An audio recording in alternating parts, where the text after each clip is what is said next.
सावथाला बोरलाजों गावनानै बर'खौ बुथारदों। जायगाया बबेयाव जों बयबो खोनादों भाइराल जालाबाय थानाय मोनसे कल रेकर्ड सिङि बिल गुरुफेलानि ओरैहाय।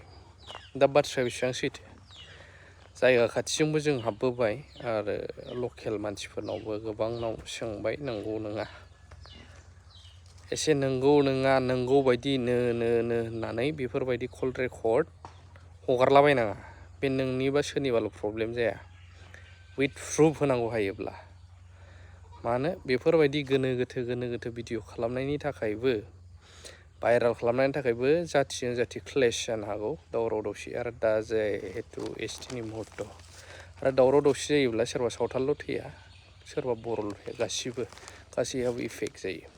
जेरै नों थांनानै थानो लुबैयो, जेरै आं थांनानै थानो लुबैयो, सोरबा सावथालाबो लुबैयो, सोरबा बर'आबो लुबैयो। दा जों मिथिनो मोनबाय बे फल्ससो, ओरैनो माने फल्स भाइराल मोनसे कल रेकर्डिं गोसारहोदों। बे नंखाय होननानै जों मिथिनो मोनदों। मानो होनब्ला दा जों गिदिंगासिनो दङ गसाइगाव एरियायावहाय। नाम्बार 1 गसाइगावआव टप मस्ट बिजनेसमेन होनबाबो गोरोन्थि जानाय नङा, सागोर बसुमतारी सारनि MLA केन्डिडेटनि जा रायजोनि लुबैनाय, बिनि थाखाय जों गिदिंदों, रायजोनि परामर्श लादों, रायजोआ माबायदिखौ मा लुबैदों मादों। बाव गिदिंनायजों लोगोसे दहाय बे सिङि बिल बेजोंहायबो हाबबोनानै आरो लकेल मानसिफोरजों मिथिनो मोनबाय बे फल्स जाय कल रेकर्ड जादों। खौरां मोनफैबाय नंखायसो होननानै।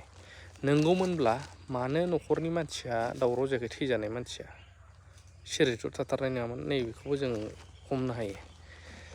दा नंगौबा नंगौ, प्रुफ होनांगौमोन। बिदि कल रेकर्ड खालामलाबायोब्ला गाज्रि जायो। आरो गुबुन मोनसे खोथाया जाहैबाय, सागर सारनि आं खोथा बुंदों, जोंनो एक्सुवेलि स्टेबोलखा, गोनां गेदेर गोराखा मानसिफोरा जोंनि गेजेराव ससाइटिनि खामानि मावनो फैयोबा मोजां जायो। मानो होनोब्ला किसुमान जों नुनो मोनो, मावनोथ' गोबां ओंखारो, गावखौ नायग्रोनाय, न' बां लुनाय, बेफोरावनो टाइम थांनानै गोबां टाइम नस्थ' जायो आरो मावनांगौ बायदि मावनाया। जायहा गावहानो नांनायनि बारा दंखायो, बैसोरबायदि मानसिया पावाराव फैयोबोला बयखौबो नायनो हायो, समाजनि डेभेलपमेन्ट, लामा सामा, स्कुल, कलेज, हस्पिटाल फाहामथायनि थाखाय, लोंग्रा दै, थांलाय फैलाय गासैनिबो बिथिं हान्था मेला मोजां नायनो हायो। बेखायनो जोंनो मोजां मानसिखौ नांगौ।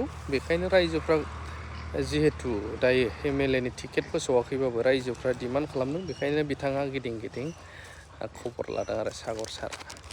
बेखिनियानो आपडेट। लाभ इउ अल।